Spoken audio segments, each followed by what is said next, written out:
¿Alguna vez te has detenido a observar realmente una máscara de carnaval?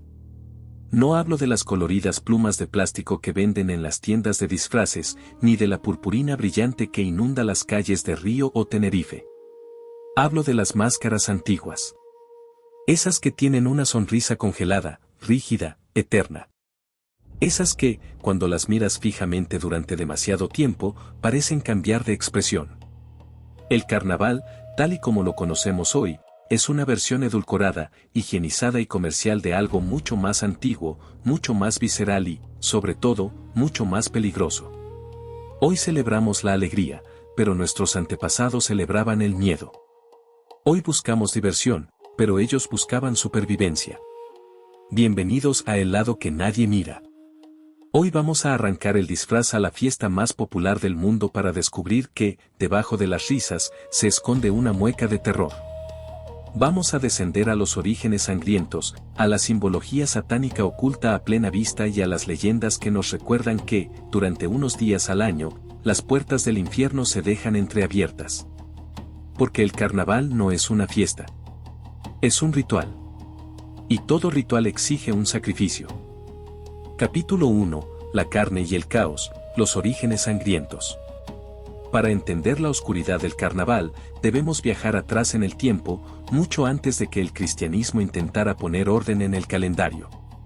Debemos ir a una época donde los inviernos eran largos, la comida escasa y la oscuridad de la noche albergaba monstruos reales en la mente de los hombres.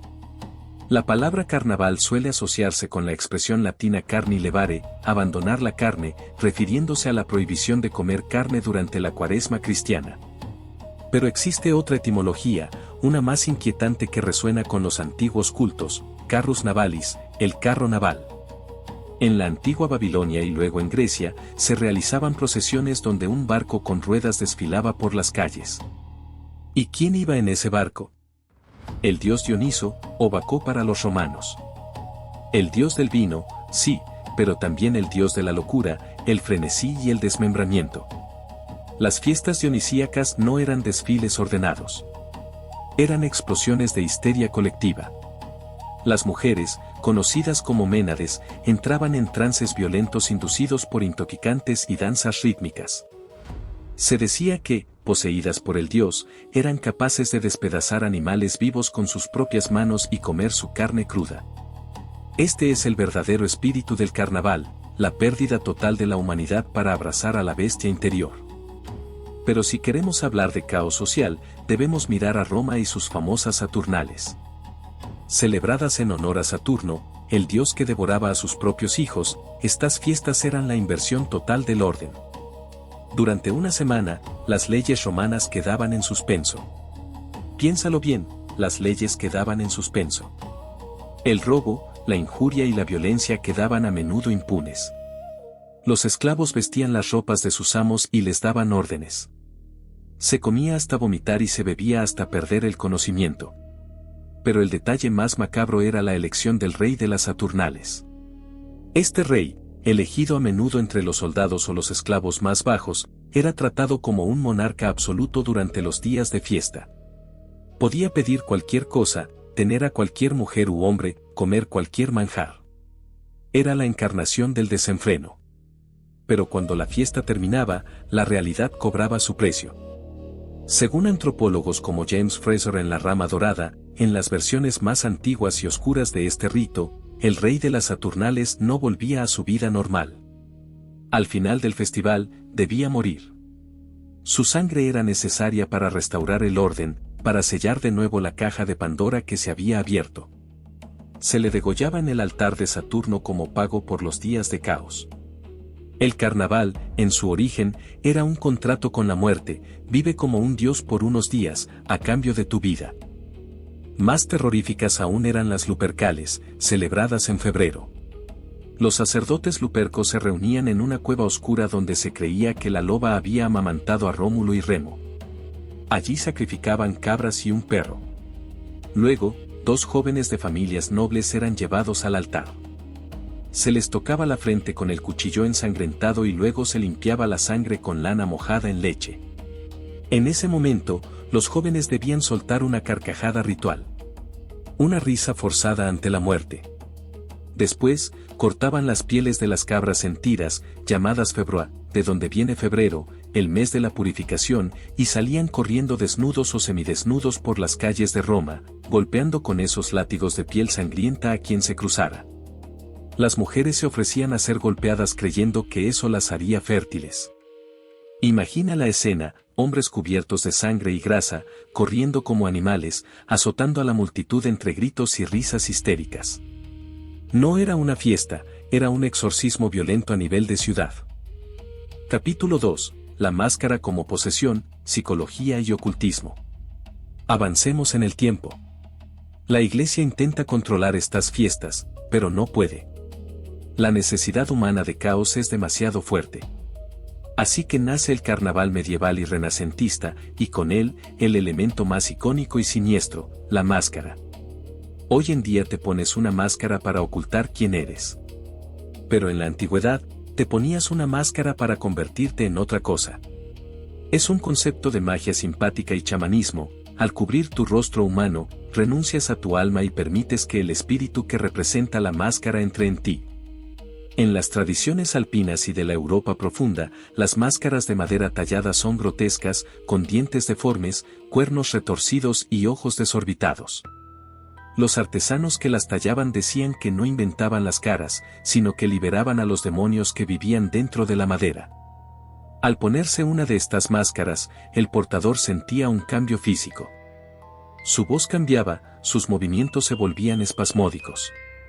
Dejaba de ser Hans o Fritz para ser un Perchten o un demonio del invierno. Pero hablemos de Venecia. La ciudad de los canales, el romanticismo y las sombras.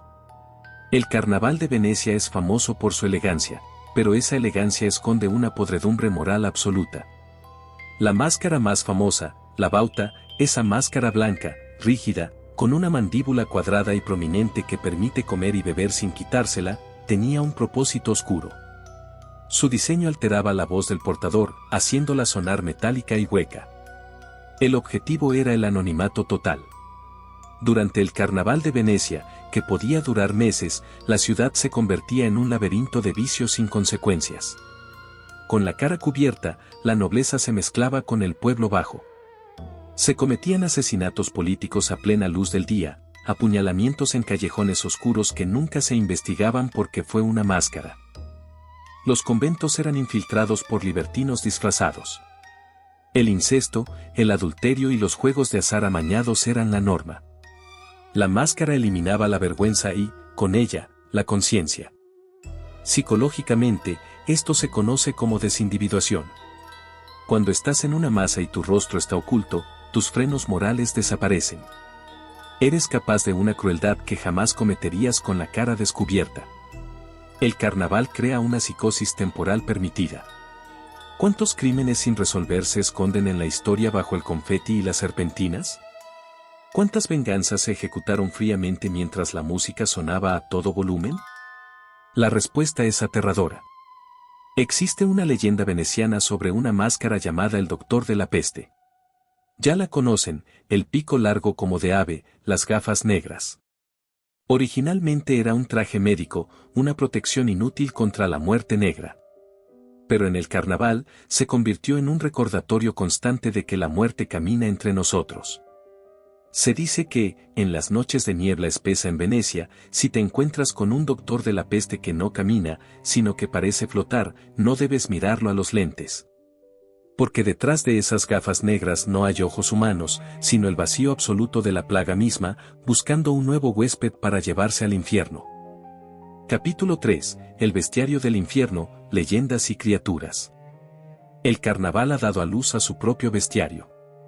Criaturas que solo pueden existir en este tiempo liminal entre el invierno y la primavera. Hablemos del Krampus. Mientras San Nicolás premia a los niños buenos, el Krampus se encarga del trabajo sucio. Es la sombra del santo. Una bestia mitad cabra, mitad demonio, con una lengua larga y roja, cadenas oxidadas y un saco para llevarse a los niños. En los desfiles de Austria y Alemania, el Krampuslauf, decenas de hombres vestidos con pieles pesadas y máscaras terroríficas corren por las calles. Y no es teatro. Golpean de verdad. El alcohol corre libremente y la agresión se vuelve real. Hay videos inquietantes donde la línea entre la actuación y la furia demoníaca se borra. Se han reportado casos de gente que entra en trances violentos bajo el peso de esas pieles, atacando con una fuerza que no parece humana. Es como si la antigua entidad pagana aprovechara el desfile para estirar las piernas una vez más. Viajemos ahora a América Latina, donde el sincretismo religioso creó monstruos únicos. En el Carnaval de Oruro, en Bolivia, o en los Diablos Danzantes de Yare, en Venezuela, la figura central es el diablo. Se dice que es una danza para burlarse del mal o para someterlo ante el Santísimo Sacramento. Pero miremos más de cerca. Los trajes son increíblemente elaborados, terroríficos, con múltiples cuernos y rostros desencajados. Los danzantes hacen promesas, mandas, que deben cumplir de por vida. Si fallan, el diablo se cobra la deuda.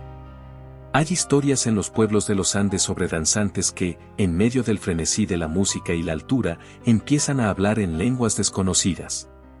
Se cuenta la leyenda del diablo desconocido. En medio de la comparsa, a veces aparece una figura extra, un bailarín que nadie conoce, que baila mejor que nadie, con movimientos imposibles para la anatomía humana. Sus pies no tocan el suelo, sus giros son hipnóticos.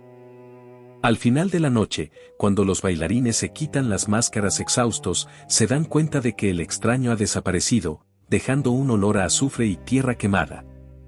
Han bailado con el mismísimo tío de la mina, el dueño del inframundo, y han sobrevivido de milagro. En Haití y Nueva Orleans, el carnaval se mezcla con el vudú. El Mardi Gras no son solo collares de cuentas. Hay comparsas secretas, las cregues más antiguas, que realizan rituales privados antes de salir. El Skull and Bone Gang de Nueva Orleans sale al amanecer, vestidos de esqueletos, despertando a la gente con tambores hechos de huesos y gritando que la muerte los espera. "You're next, tú eres el siguiente", le susurran a los niños. No es una amenaza, es una lección, memento mori. Recuerda que morirás. En medio de la fiesta de la vida, ellos son los emisarios de la tumba. ¿Y qué decir del entierro de la sardina en España? Una procesión fúnebre grotesca, con plañideras, mujeres pagadas para llorar, que gritan de dolor, hombres vestidos de viudas negras y un ataúd que contiene un pez. Parece ridículo, pero simbólicamente es potentísimo. Es el entierro de los vicios, pero también una burla a la muerte y a los rituales sagrados de la Iglesia. En siglos pasados, lo que se enterraba no era una sardina, sino un cerdo abierto en canal, o muñecos de paja que representaban a personas reales odiadas por el pueblo. Era un ritual de magia simpática para eliminar la negatividad, pero cargado de una energía densa y oscura. Quemar o enterrar la figura es un acto de destrucción necesario. Para que la vida continúe, algo debe ser destruido. Capítulo 4. La puerta al otro lado. Conclusión. ¿Por qué nos fascina tanto el carnaval? ¿Por qué, a pesar de vivir en una sociedad tecnológica y racional, seguimos sintiendo la llamada del tambor y la necesidad de esconder el rostro? La respuesta yace en la sombra de nuestra psique. Carl Jung hablaba de la sombra, esa parte de nosotros mismos que reprimimos, nuestros instintos violentos, sexuales, egoístas. La sociedad nos obliga a mantener a la sombra encadenada todo el año. Nos obliga a ser educados, productivos, pacíficos. Pero la sombra no desaparece. Se acumula. Crece. Araña las paredes de nuestra mente. El carnaval es la válvula de escape. Es el mecanismo de seguridad que evita que la sociedad explote. Nos permitimos ser monstruos durante 3 días para poder ser humanos el resto del año. Es un pacto tácito con nuestra propia oscuridad. Pero hay un peligro en abrir esa puerta. Cuando invitas al caos a entrar, no siempre puedes controlar cuándo se va. Las historias de crímenes pasionales, de desapariciones inexplicables y de locura repentina durante estas fechas no son casualidad. La energía que se genera cuando miles de personas se concentran en el desenfreno es como un faro psíquico. Atrae cosas. Cosas que se alimentan de esa vibración baja y densa. La próxima vez que estés en un carnaval, en medio de la multitud sudorosa, con la música retumbando en tu pecho hasta que no puedas pensar, mira a tu alrededor. Fíjate en esa persona con la máscara extraña que te observa desde una esquina y no se mueve. Fíjate en los ojos que brillan detrás de las cuencas vacías de una calavera.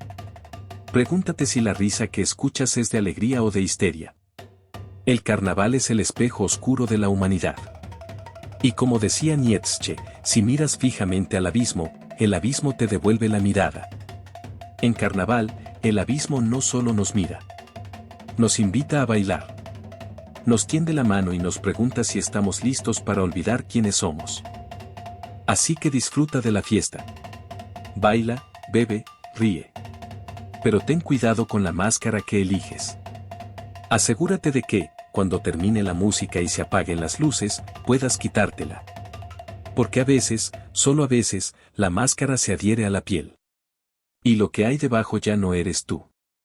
Esto ha sido el lado que nadie mira. Buenas noches, y buen carnaval.